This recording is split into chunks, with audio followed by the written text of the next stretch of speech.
Yeah, well, I think it shows up for people who are co-hosts.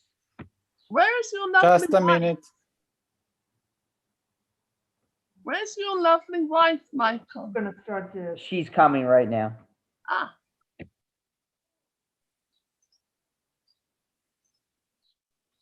It'll be.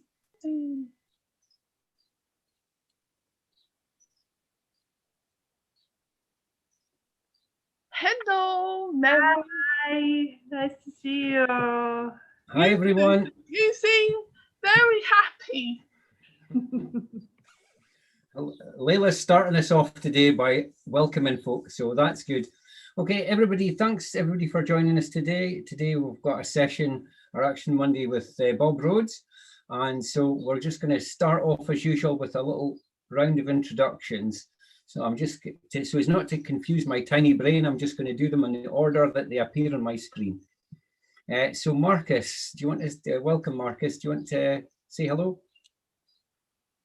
Hello, everybody. This is Markus Vähälä from Finland. I'm from Kukunari. I'm from Citizen Network, and I'm streaming this program to Citizen Network TV on YouTube. So please join CNTV and subscribe today. And please join Citizen Network. It's free. Also, I would like to announce that we have No Labels, No Walls group and Citizen Network group. So please join for the latest news. Thank you, Alistair. Perfect. Okay, thank you, Marcus. Bob, do you want to give us a brief introduction to yourself? Hi, I'm Bob Rhodes from the UK. Sat in Worcestershire in the, I'm not saying whether it's west of England or the West Midlands, somewhere in that sort of area. And I'm from an organisation called Lives Through Friends, which is for me is a retirement project. I spent most of the second half of my career closing large institutions. And we'll be talking a little bit about what we learned from that in a bit. Super. I look forward to hearing more about that. Thanks, Bob. Layla, do you want to say hello? Okay. Hello from UK in Kent. Anything else you want to tell us about stuff that interests you, Layla? What do you that was a very brief. That was a very brief introduction. Oh, crumbs. You're a diver. You're a, you know, you're interested in lots of stuff. Anyway, I just thought it would be interesting that you know you've got lots of interesting things to add. Okay. Thank you, Layla. Okay. Kevin, welcome. Thank you. I'm Kevin from. Oh, you froze. Oh dear. Still there, Kevin? Yeah, he is. Unmute, Kevin. Just go on without me, okay? Okay. Just go on with me. Hi. Leave me behind. Okay. We'll come back and get you, Kevin. Tuye, do you want to introduce yourself? Hello, everyone. My name is Toy Win, and I'm calling in from East Los Angeles, California. And I just started my program called Fear for Breakfast, and I have been involved with Stringbug Laboratories in 2015 and until now. And I'm excited and I'm happy to be here with you all. And thank you for having me. Thank you for being here. Michael, do you want to give us an introduction? Yes, hi, I'm Michael with Stringbug Laboratory. And I'm Mary with the Winterbourne Laboratory. We are in Los Angeles. Yes, very happy to be here. Perfect, thank you. Mark Hinton. My name's Mark, I'm streaming from Scotland. It's a nice day in Glasgow. And you're out enjoying it, very good. Yeah, and I'm going to mute myself. Perfect. What? He's going to mute himself, that's all he's saying. Oh, okay. It's okay. I speak very good Scottish because I am one, so I'll translate for you, Layla. Okay, good. Naomi, do you want to introduce yourself? Hello, I'm Naomi. I'm calling from Medway, Kent. I like writing poems. Perfect, Naomi. Thanks for that. And I've And, actually put my poem on there tonight. Oh, brilliant. Cool. Neasley, you want to say hello? Oh, hello. Good morning, everyone. Neasley, I am in California. Good to be here. Thanks, Neasley.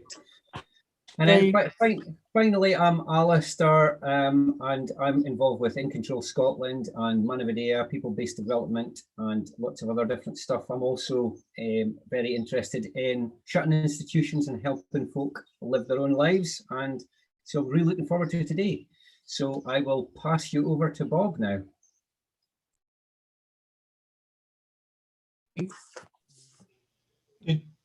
Alistair, before we go on, did you want to give Kevin another chance? One more chance, Kevin. One more chance. Is it going? Is it going? Cool. Kevin from Connecticut with musical intervention, no labels, no walls.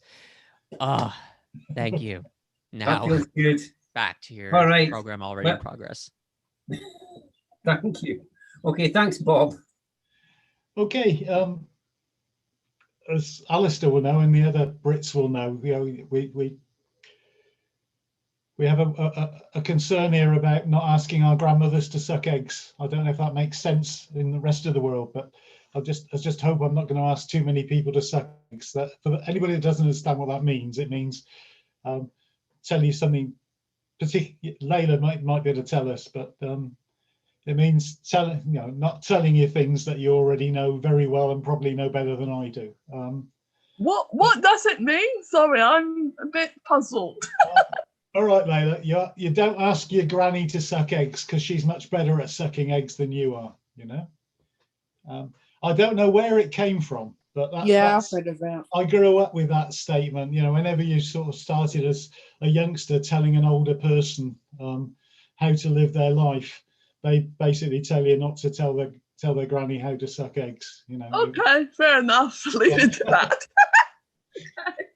So what I didn't want to do was, I don't want to do is sort of carry on about something that everybody knows, and certainly in the context of the Citizen Network, we ought to know. But I'm very well aware because I've not only worked in the UK, I've worked in Canada, I've worked in the States, I've worked in Russia, I've worked in Pakistan, I've worked in Greece, Austria, former Yugoslavia, various other places, and the stuff I'm going to talk about seems to be common wherever I go.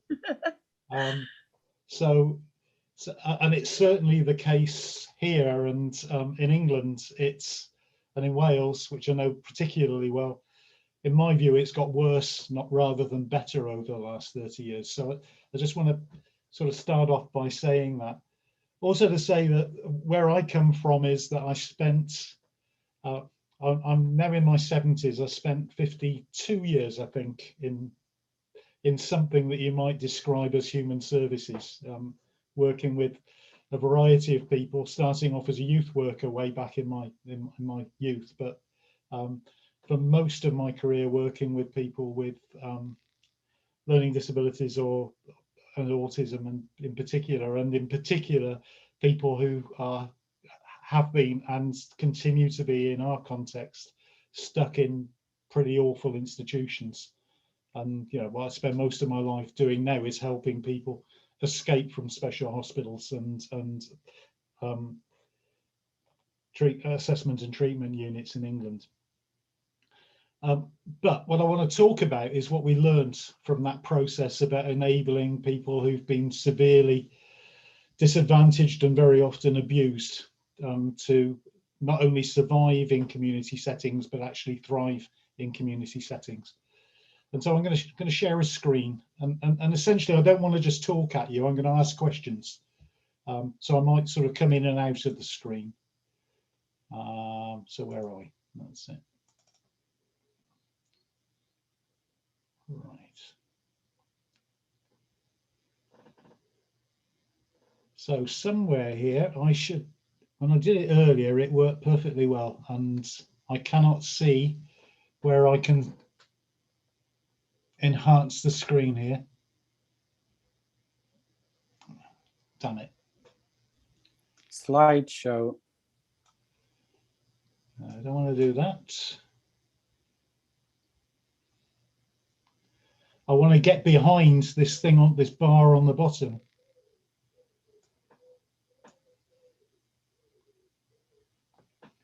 I know what's that. Will that work? Go to view. If you want to make it full screen, Yeah, I do. go to view. Go to view. Yep. I see. Yeah. And or actually go to slideshow. Click that. Go to slideshow. Right. No. Slide master. No. Slide No. sorter. No. Normal. Go Oh, up. I see. I see. Slideshow. Nope. No, there's slideshow up on top of the Up, red menu. down, where Left it's and got written slideshow, up. The next one up. Right. Go across two to the right. Right, just slightly to the right, left a bit, slightly. Left, very slightly. Next one. Ah, it's behind my camera. That's why I couldn't see. Ah, Ah, and then if you just click on from beginning, sometimes you have to pull the little green bit out the way. That's what it is. There we go. well done, Okay. Keith. Thank you for your help. Alistair, sorry. Okay, right. Okay. So, as I was saying, I've spent a lot of my life, and particularly since the late 80s, closing long-stay institutions and trying to help people with who've acquired, shall we say, difficult reputations to get decent lives. And the thing that particularly hit us at the point when I was closing Borough Court after the silent minority scandal back in the late 80s was that so many of the people that we were working with basically had been institutionalized for so long that they had very few, if any, people in their lives who loved them, and absolutely no social capital as a consequence of that. So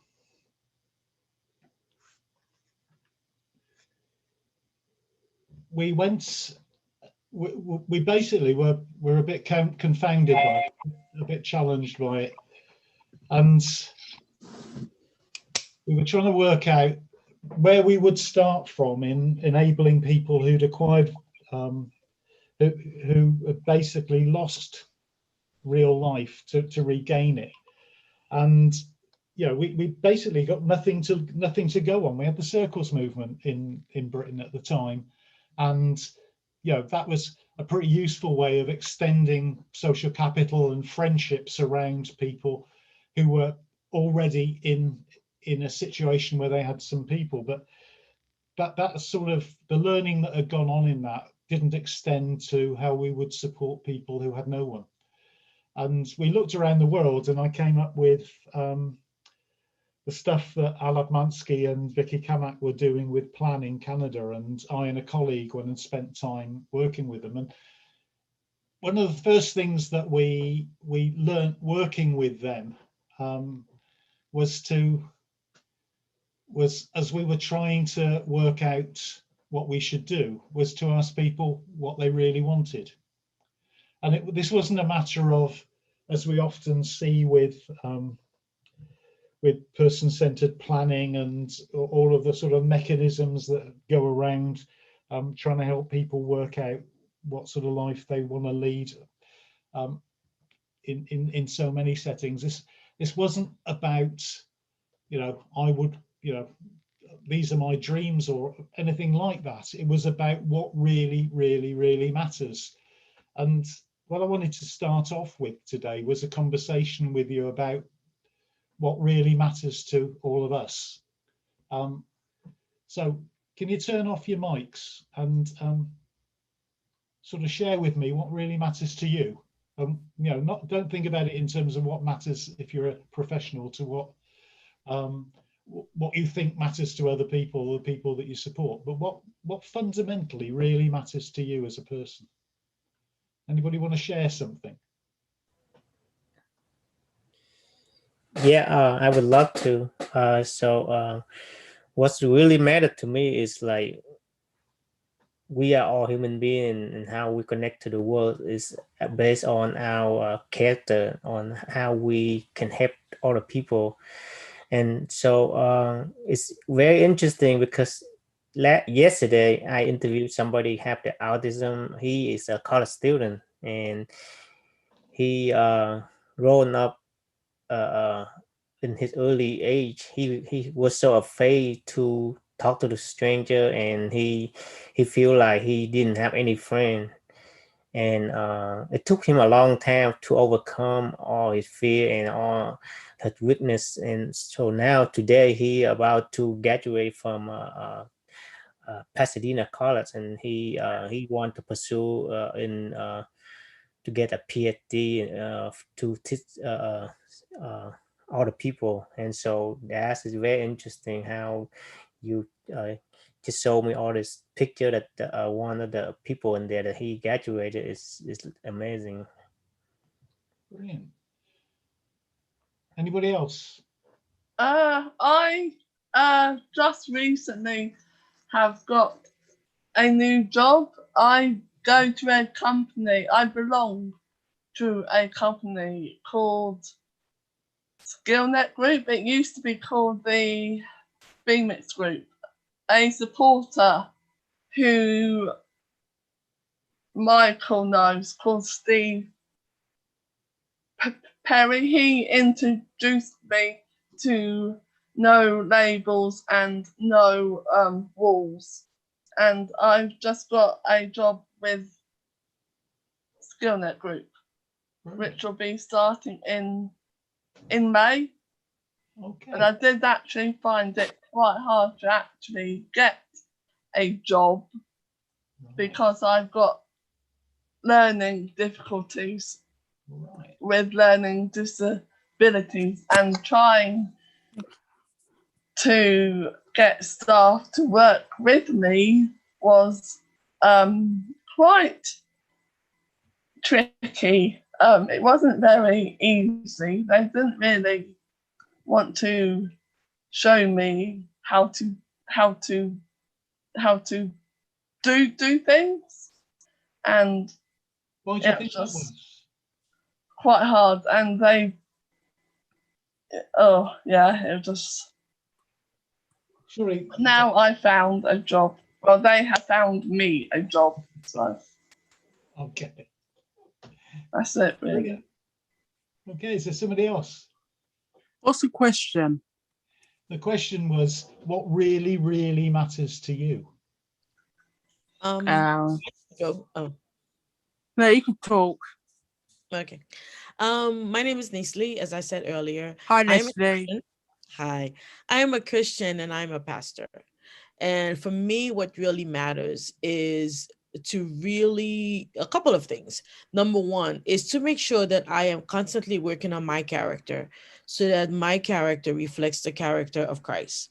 And then to really share that with people wherever they find themselves and wherever I am. And it's also to create safe spaces to allowing people to grow, to heal, and to connect to the God, the Creator God. So those are things that everything I do sort of is based on those things. Okay. Does anybody else want to add? Yes, Alistair. Yeah, I think adventure and achieving things is important, and I think that a lot of the people that because a lot of my work has been with folk with learning disabilities and autism as well, that people don't dream big. So I like to dream big and see people doing stuff that they'll talk about in 5-10 years. Not like, oh, I've got a marvelous support plan, but oh, I've got a girlfriend, or I've gone and done a 10K obstacle race with my friends, and tackled my fear of water and things like that. Real big stuff, exciting things. Friends, family, and just I constantly, what constantly matters to me is feeling like we're making progress. If we, I'm an optimist, but equally, I'm often so frustrated at just how little distance we've gone in the last 30 odd years, and just how the fact that we we know stuff doesn't make sense, but we keep doing it.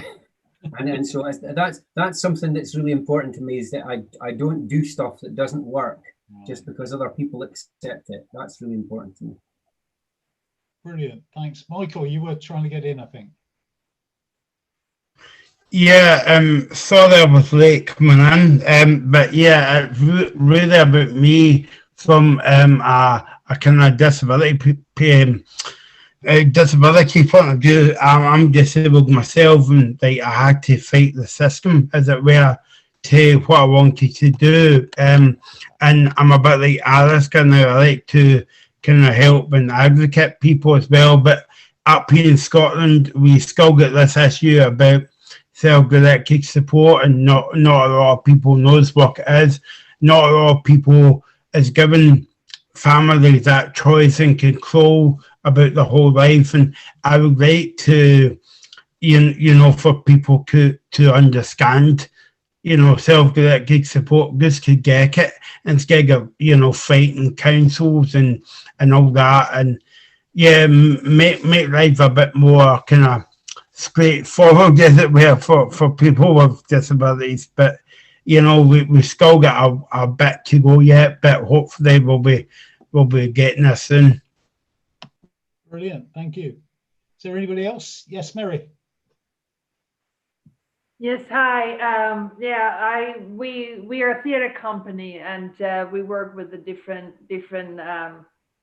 people from different backgrounds. And what's really important to me is that that everybody basically has talent, so they have a chance to really express it and create things and use their imaginations. And that's the way to grow in many ways for everybody.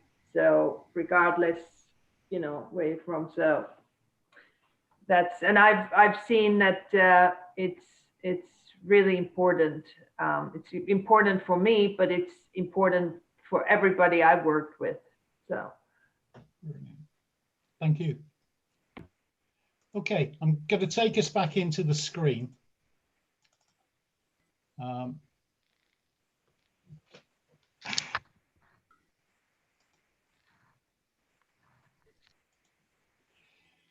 And so I wanted to sort of challenge what we've just done, because it's what I do as well.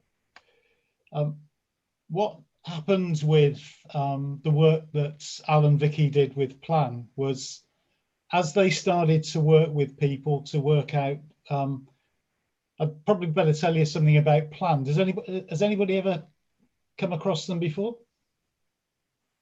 You know, I think the Scottish version sort of moved on to be something else, to be honest, at Equal Futures, Alistair. But the original notion was that essentially, probably late in the 60s, early in the 70s, families started campaigning for and actually setting up supported living organisations in Canada, and very much became the model that a lot of us copied. And then Canada had financial problems at the end of the 80s. Pacific Rim collapse and the other things, got a right-wing government, lots and lots of cuts in public services.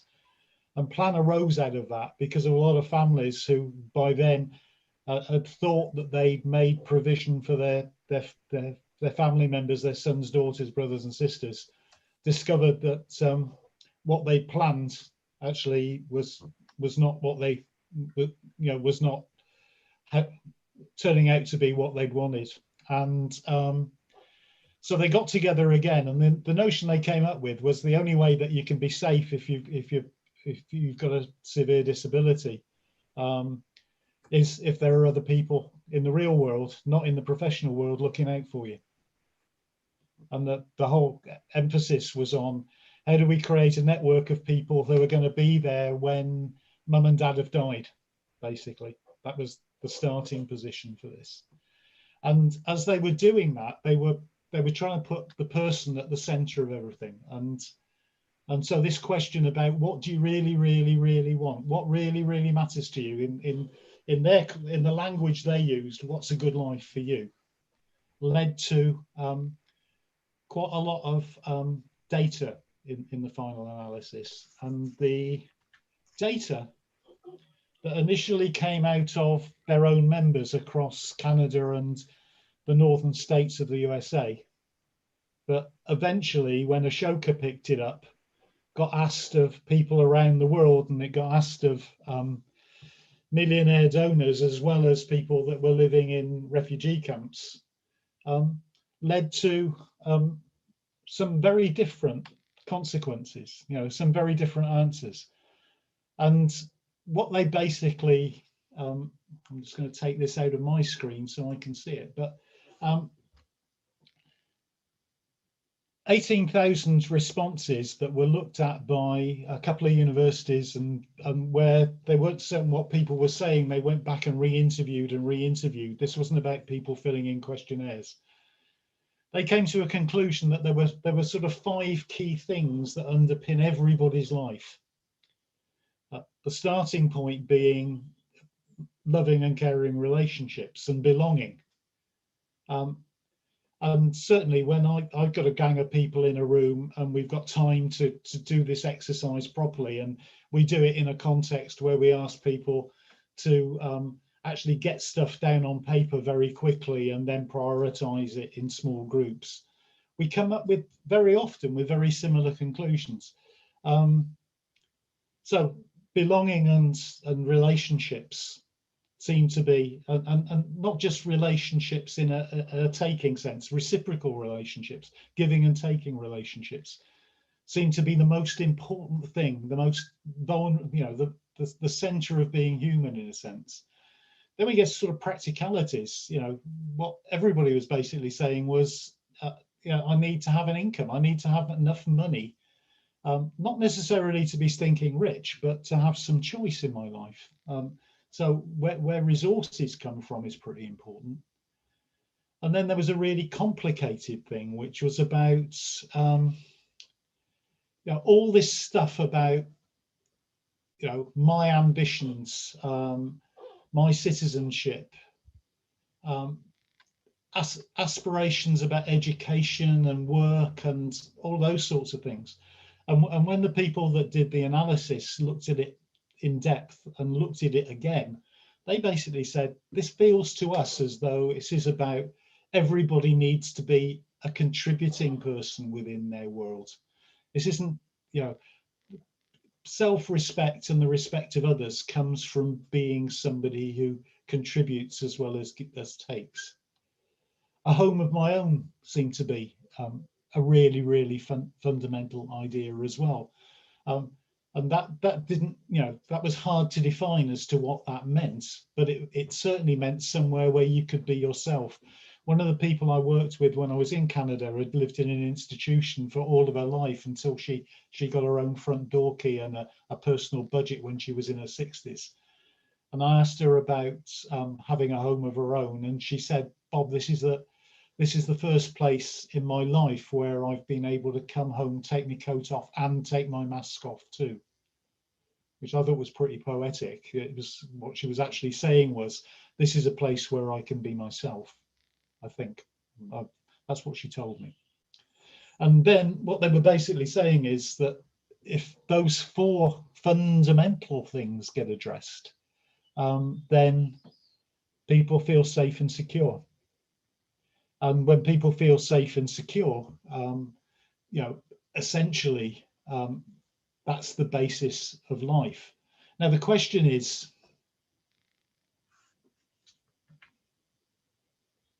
who helps us achieve those important things? Who helps us get loving and caring relationships if we have found ourselves isolated from our family? If we've had, as some of the people I've worked with in the last couple of weeks, 6 or 7 different placements in the last 2 years, and just been almost baggage moved from provider to provider.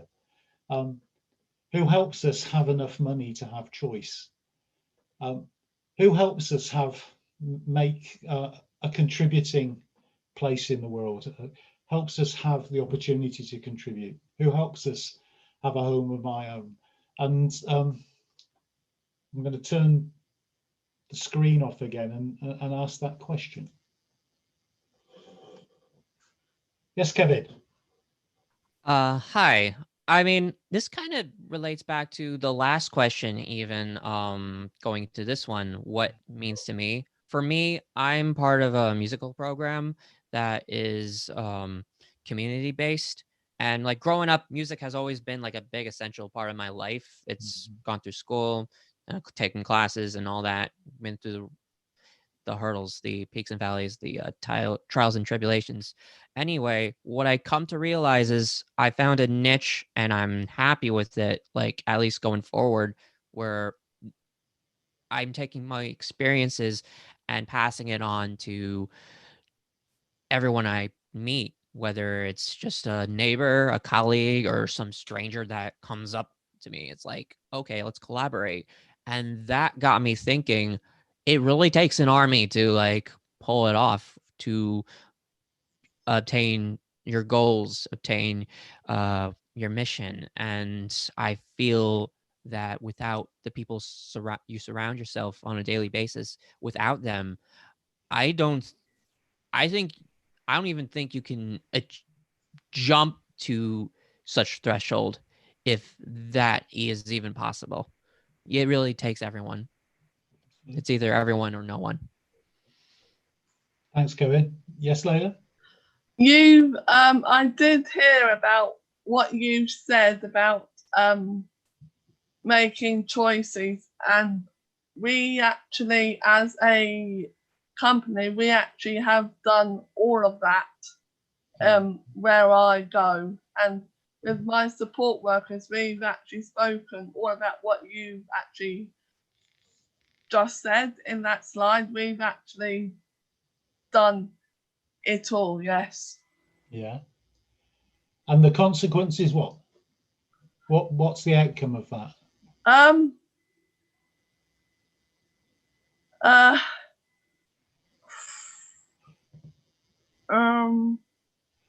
It's been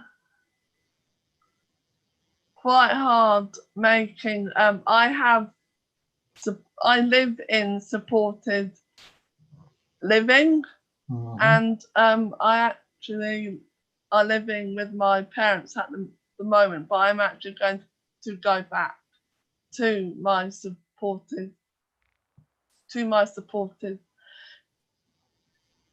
living. Yeah, and yes. And so I guess the question I'm asking, sorry, Leila, I guess the question I'm asking is that then what is the support that you will get?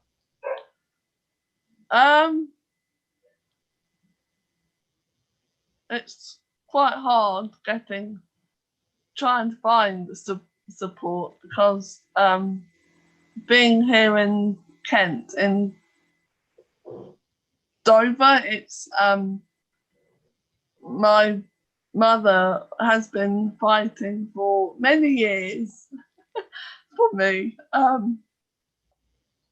Yeah, she's been fighting my whole lifetime, I think. Yeah. I guess the question I'm asking is, will you get support to have more friends and more consequent, there's this posh word, this posh phrase, social capital. It's what we get from the people we know, the introductions, the opportunities, the doors that open because we know people. Yeah. That's that stuff. Will they may have done on this occasion, will those people support you to be able to support yourself financially? Oh, yes. Yeah. Yeah. Will those people support you to achieve things and yes, they do. Yeah. And be a contributor to, because in lots of places, in my experience, the people that give support don't do those things. No, I know. Yes, I know where you're.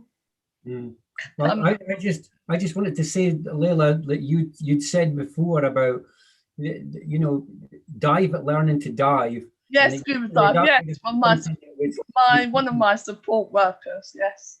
She is a scuba diver. But even though it took you a long time, nobody said, "Oh well, let's give up." Oh no. You kept at it, and I think that's Yes, I fabulous. did. You know, learning to dive, that's a huge achievement, and I think it's good to identify, you know, those things in terms of who dreamed big, who helped you to say, you know what will it take to make this happen? We're not just going to say, oh, let's just play about with it. Let's keep going until it's done. And I think it's great. Yeah, I like it. Yeah, it's a nice hobby. Yeah. Thank you. Anybody else want to throw in? Yes, Marcus. Marcus.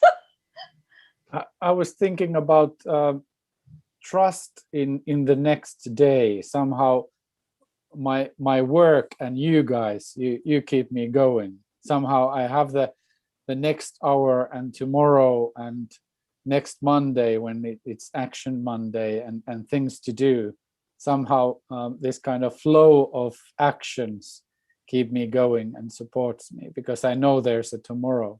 A lot of my work in Finland is to somehow combine isolated people and communities together and find that, hey, for example, through culture and art and creating opportunities to become a citizen, it's something that brings people together and creates this kind of feeling I'm not alone.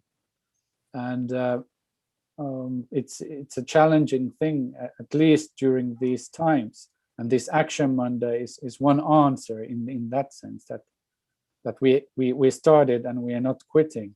Perhaps this is an opportunity to invite people to meet new people around the world and learn from each other. And I think this kind of learning and I become curious. What can I learn next Monday? And this is my two things. Yeah, it's just, I think it's that thing about like-minded people to give, and it's the confidence. I think I've been in organizations where you feel like a bit of a freak for talking like this. You know, you're a weirdo because it's like, you know what, here's what it says in the plan. Just stick what it says in the plan. Yeah. Don't shake things up. Don't make things difficult, because people are often more afraid of the reputational risk to themselves if they don't do stuff. And that's the bit that I really think we need to rebalance is that if people feel as responsible for the things that they stop people doing rather than the things that they enable people to do, then it would shift that urge to just, oh, well, we'll just do the bare minimum. So I think if you're amongst hopeful people who'll ask, what will it take, and not be afraid to fail 1, 2, 3, 4 times, or to find a nugget, you know, that might be, you know, it might not be what we originally set out to do, but just to go with the flow, that courage, that it makes an incredible difference, and it can make you the difference between you feel like you're banging the head off a brick wall and real exciting, life-changing stuff. But for me, one of the key things is with that is the trust. You're asking people to trust you, and a lot of the time folks say, oh, so and so, they'll never tell you X, Y, and Z. But actually, if you just act in a trustworthy manner, usually folk will tell you stuff really quickly. It's just about whether you then deal with that integrity and then you actually help the person to move on with those, you know, facing those barriers. And I just think that it just makes such a difference if you can get folk round about you to make that stuff happen. but you need that honesty and that freedom from fear. Otherwise you never go anywhere, because you just, as soon as people start telling you stuff, it just gets buried again. Anybody else want to? Yes, Mike. Yeah, I suppose it's like a supportive family. You know, like what I mean by that is like you know, lots of people in Alistair would back me up here that we hear a lot of stories in Scotland that parents kind of wrap their children up in cotton wool because that they've got a learning disability or physical disability or on the autism spectrum, you know. So, but not every family's like that. You know, I can understand it. The other thing for me would be employment, because that what you were saying, Bob, about earning money, you know, money is not the be all and end all, you know, but it helps because you want to move out the house to get like a independent life, to, you know, support your girlfriend or your boyfriend or whoever it is, or move into a house yourself, and all that. But I think that the tables would need to turn, because we know that a lot of people with a learning disability that wants a job, but sadly, if you look at the statistics in Scotland, that there's only like 7% of people with a learning disability in work. Now, why that is, I do not know. I know that there's a lot of talented people out there, but I think you've got to ask the question to the employers: why are you not employing people with a learning disability? Because I know myself that one or two of my pals has got, you know, brilliant qualifications, but still not in the job. And you've got to think, well, you know, why are you doing that? If you weren't disabled, you would walk into a job just like that, you know, but because you've got a learning disability, it's more difficult. You know, and I do think as well that not saying my remarks were negative, but I'm going to end it with a negative anyway, that when it, because we're in COVID at the moment, I would take to the employers to using it's just, oh, we can't employ you because of COVID and because we've not got a lot of funding. But my question would be to that as well: what's your excuse been for the past 20 years then? Because COVID's not been about for 20 years. It may seem like that sometimes, but, you know, it's only been about for, what, a year and a half, you know. I'm going to sort of rush on because of time is going, but you might be interested to know this, Mike. 1976, this wasn't in Scotland, this was in England. A survey was done, and it was established that 7% of registered disabled people were in open employment for more than 15 hours a week. In 2006, we tried to persuade the Labour government to repeat it 30 years later, and they refused to. So we got together some money and we did a much smaller survey. We discovered then that 6.9% of registered disabled people in England were in open employment for more than 15 hours a week. More importantly, we did some more work and we talked to the people that were employed. And we discovered that most of them hadn't got jobs because of government programs. They got jobs because of they or somebody that loved them knew somebody. And I think this is what is underpinning what I'm trying to get people thinking about. I'm going to go back on the screen again and take you through so that we can final, get to the end of this. And there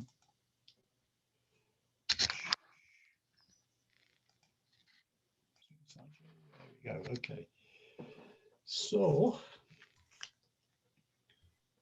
yeah, actually, I'm just going to argue that of those things, for me, most of those things that are fundamental to my life, about my relationships and my social capital, about my financial security, about my contributing place in the world, and so on, my general feelings of safety and security are as much a result of what my social relationships, my friendships, and my family, and basically, and my community provide for me, as they are to do with what government does.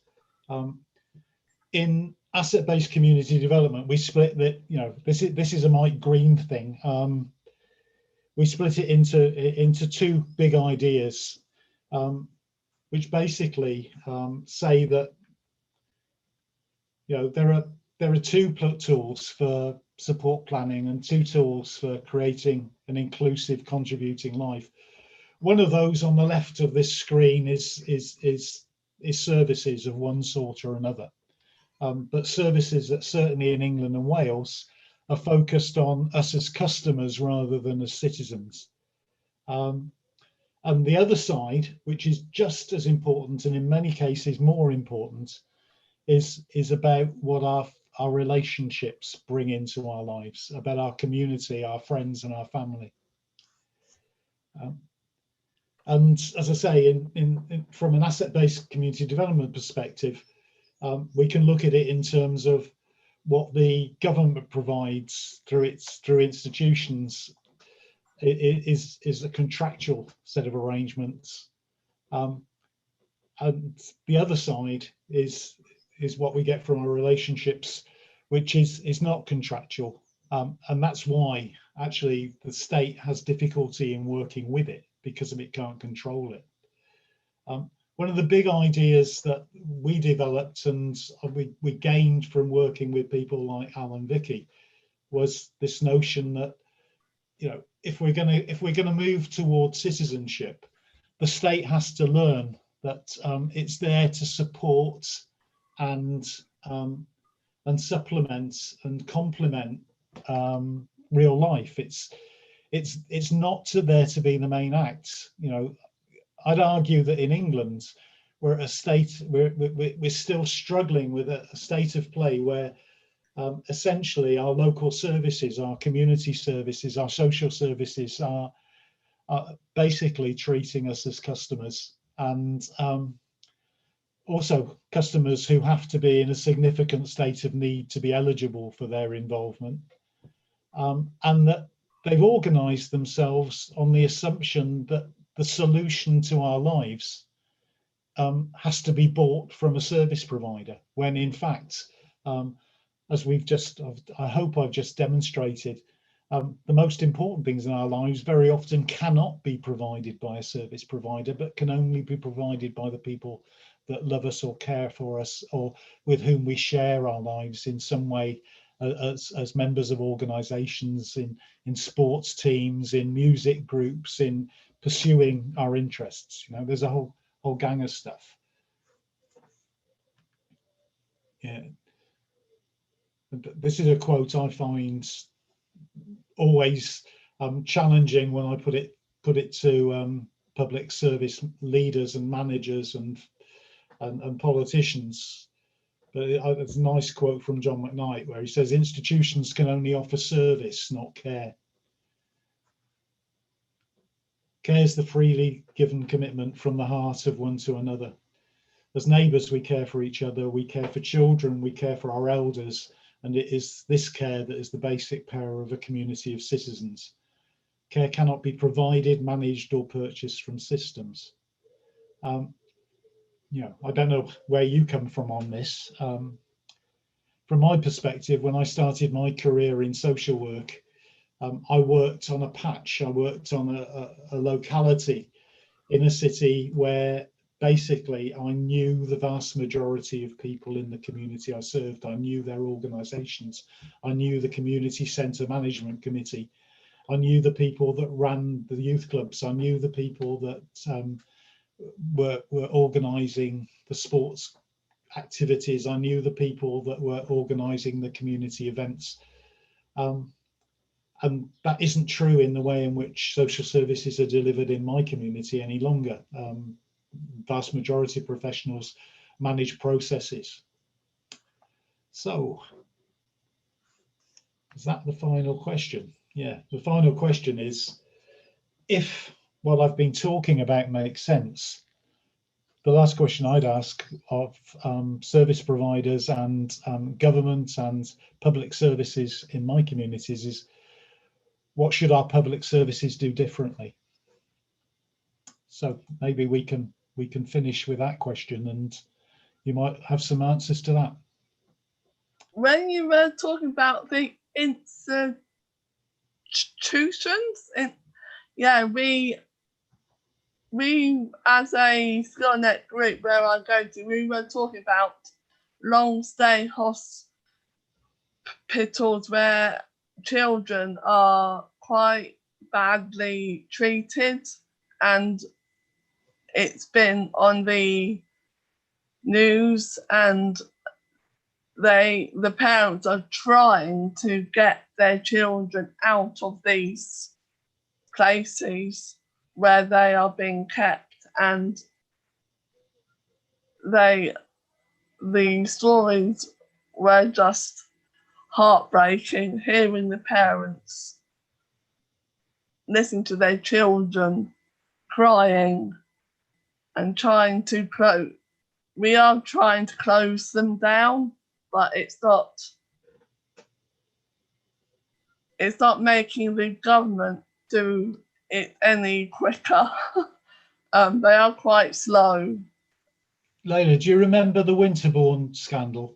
I do, yes. Right, like so last October, the young woman that was so severely abused and was at the center of that television program, or those two television programs, yeah, we helped move into our own house last October. That was 8 years after the scandal. She was moved from one special hospital to another special hospital, to a health service facility, and it took us a year to get it out of there. I wouldn't believe it. So that's one sort of institution. But when I'm talking about institutions, I'm not just talking about those sorts of special services. No. I'm talking about county councils. I'm talking about care organisations. I'm talking about charities. You know, in our context where we live in England, the people that had difficulty with us helping that lady to have a life, criticised us not because of we were getting it wrong, but because we were, as they put it, and I might have to explain the word, destabilizing the market. Yes.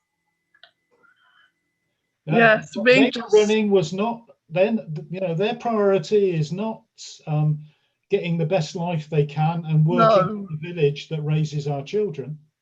Their priority is running a series of commercial activities. Yes, and we just need to close them all down, Bob. Well, we can't close down the county council. We've got. I know. I know. We can't close down the government. We have to change it. You need them to well listen. Our government are useless. Oh, yes. Somebody else wants to comment. What are we going to change? Is that you, Mike? No, this is Nikki. Yeah. So I was really thinking about this because I've been thinking about this quite a bit. And one of the things I think I finally come to realize is I think there are some industries you should not work in for a very long period of time. So I think as far as all the different services and department, first is training, proper training, proper understanding of whatever the challenge is. So people need to know what is autism, like proper training for everything.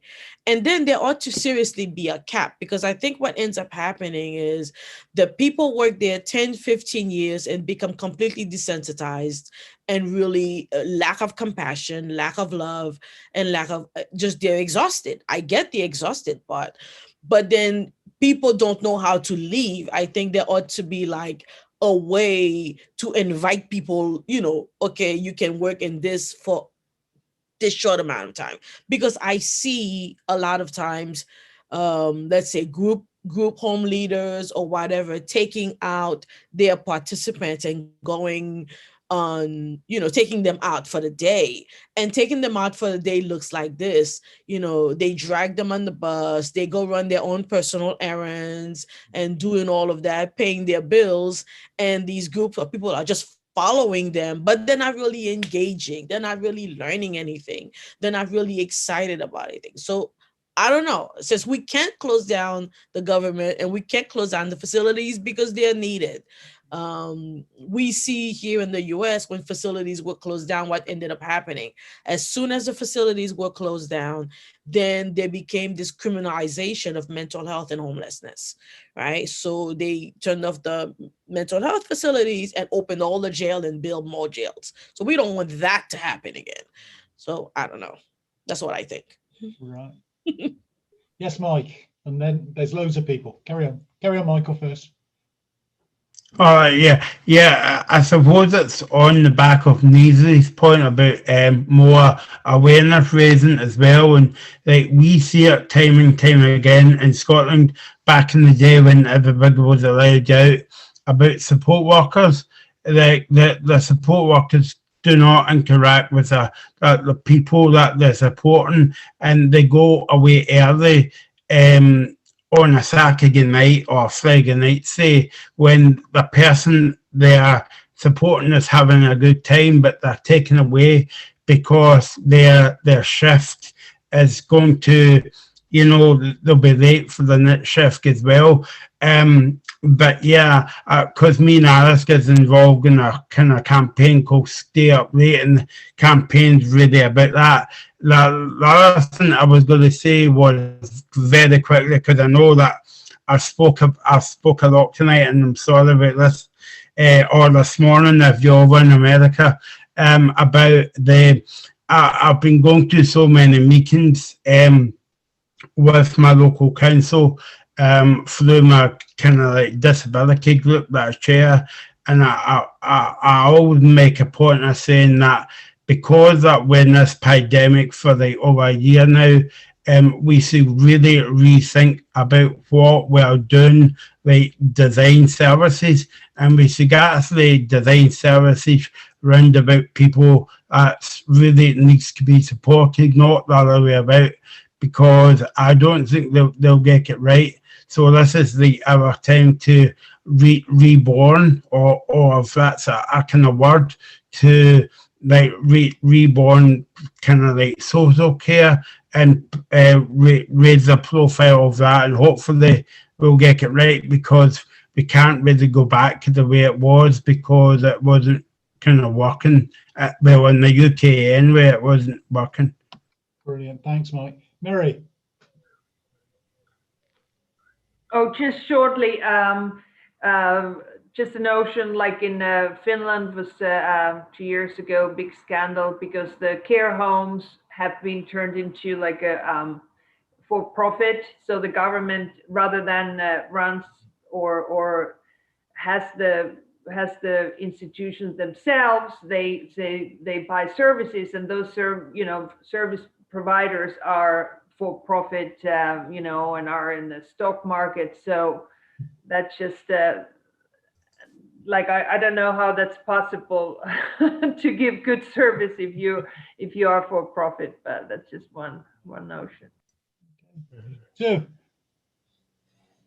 Yeah, I truly believe, right? I think for those services really want to do it better, they need to have somebody have like the living experience, somebody been through it, work with them hand on hand. So that's where that they can improve how their program serving people, because whatever, like nowadays I see different organizations, they hire people with degree, with a good background in school, however they don't have that. I don't want to say everybody, but many majority of people, they've never been through the experience. So I truly believe that they need to work, like they need to hire those people and also work with people that have the same the living experience with them. And so that's where they can provide a lot of feedback and what is the best for those people that they need to serve to. So that's I think our world need to be adaptable, and we need to change in the way that can be more flexible. Brilliant, thank you. I'm going to sort of close things down at this point. I just wanted to make a couple of closing comments in doing it. One is that the thing that I guess we've learned over the last 30 years of practice around people who've been severely abused is the real importance of paying attention to building a group of people. You know, we call them support networks or advocacy networks, but we build groups of people who care about an individual around them. We do it really, really intentionally. And my constant plea to the various social services departments that I work with, or social care, they talk about it now. They've even commodified the term. You know, it's you know, for crying out loud, get local again, and pay attention to people having people in their lives. So that's the first thing we do. The second thing I'd say is, you know, we all concentrate on what carers and supporters and people who are professionally engaged are doing as, if you like, as practitioners. But yeah, we also work with people who are researching this stuff, like Professor John Seddon and others, who insist to us that actually that's not where our attention should be. Our attention should be on the system. And they're basically saying people behave according to the system.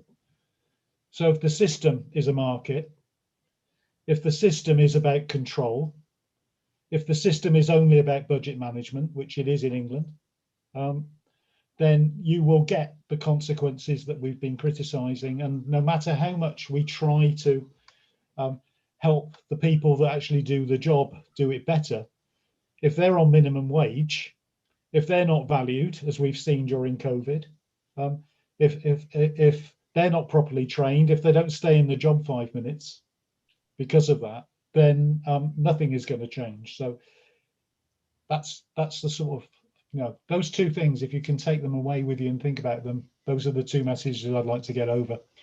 One is about, you know, citizenship will come from system changes far more than it will for anything else. And essentially the most important thing we can do for people who may be vulnerable or isolated or outsiders to our society is to turn that around and to pay attention to ensuring they're friends and people who love them.